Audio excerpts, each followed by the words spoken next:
Doctor Raheja, जरा बताएं हमारे दर्शकों को, कब ये हिंसक प्रवृत्ति वॉर गेम से निकलकर आपके व्यक्तित्व का हिस्सा बन जाए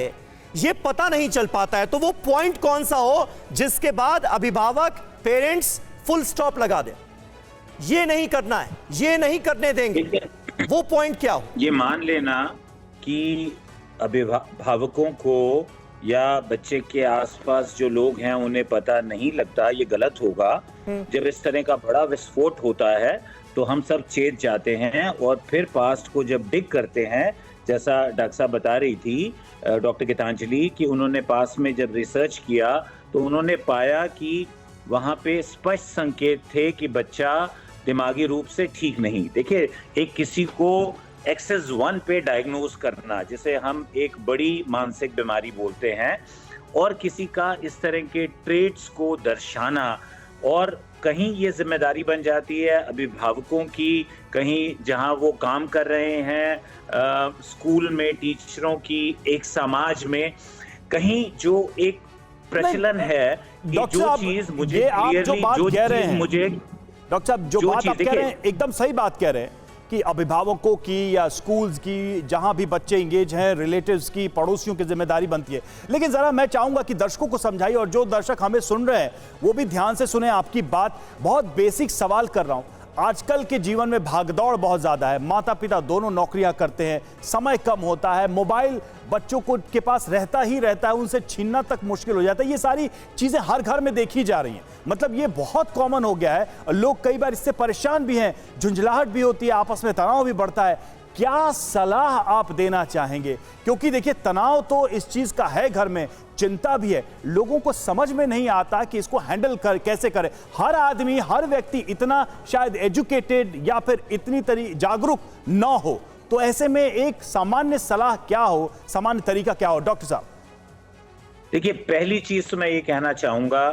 कि हमें इस तरह के जो आइसोलेटेड एपिसोड्स हैं उनसे घबरा के उनको जनरलाइज नहीं कर देना है। हर वो बच्चा जो मोबाइल में ज्यादा समय बिता रहा है वो विस्फोटक नहीं होगा, वो राइफल लेके लोगों को मारने नहीं लगेगा और इतना जबरदस्त एंटी सोशल बिहेवियर एग्जिबिट नहीं करेगा। जरूरत है ये समझने की, देखिए, बच्चों को स्ट्रीमलाइन करना ये माँ बाप की जिम्मेदारी है, और उसका ये एक हिस्सा है कि हम स्क्रीन टाइम और बच्चे को जो रियल टाइम है, रियल लाइफ में स्पोर्ट्स खेलने के लिए, परिवार में कम्युनिकेशन, खाना साथ लोग खा रहे हैं कि नहीं, कितना समय वो मोबाइल पे बिता रहा है, कब हमें घर के राउटर को, मोडेम को ऑफ करना है ताकि इंटरनेट, और कहीं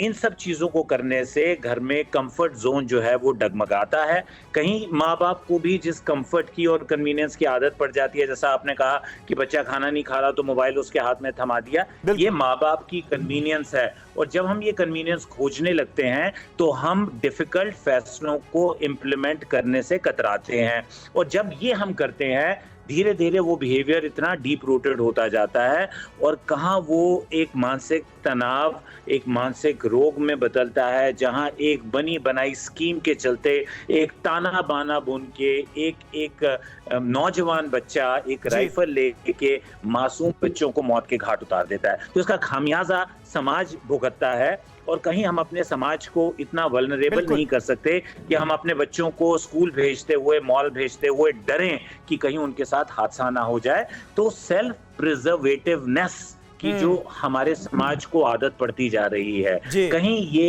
एक उभरते हुए सेल्फिशनेस के ट्रेट का भी एक लक्षण है, और उसमें अगर मैं इस वक्त उससे अफेक्ट डायरेक्टली नहीं हो रहा हूं तो मुझे क्या जरूरत है कि पड़ोसी का बच्चा क्या कर रहा है। लेकिन जहां हम ऐसे संकेत देखें, ये बहुत जरूरी है कि हम उनको बिल्कुल ड्यू अटेंशन दें, और कहीं अगर एक मानसिक रोग चिकित्सक के, मनोचिकित्सक की इंटरवेंशन की जरूरत है तो हमें उस स्टिग्मा को भी कम करना है। हमें बिल्कुल सही बात है, बिल्कुल सही बात है, और यही वजह है कि इन सारे मसलों पर कम से कम बात करना बहुत जरूरी है, सोल्यूशन पर चर्चा करना बहुत जरूरी है, क्योंकि सवाल हमारे बच्चों के भविष्य का है। जो बड़े पॉइंटर्स निकलकर सामने आ रहे हैं इस चर्चा से वो ये कि बैटल गेम्स बच्चों को हिंसक बना रहे हैं। ये बात हमें समझनी होगी। गेम्स को लेकर बच्चों को लत लग रही है, बैटल गेम्स, वॉर गेम से बदला लेने की भावना जन्म ले रही है, और यह भी अपने आप में खतरनाक है। न्यूज टॉप 9 रोज सुबह 7 बजे और शाम 7 बजे सिर्फ TV9 भारतवर्ष पर।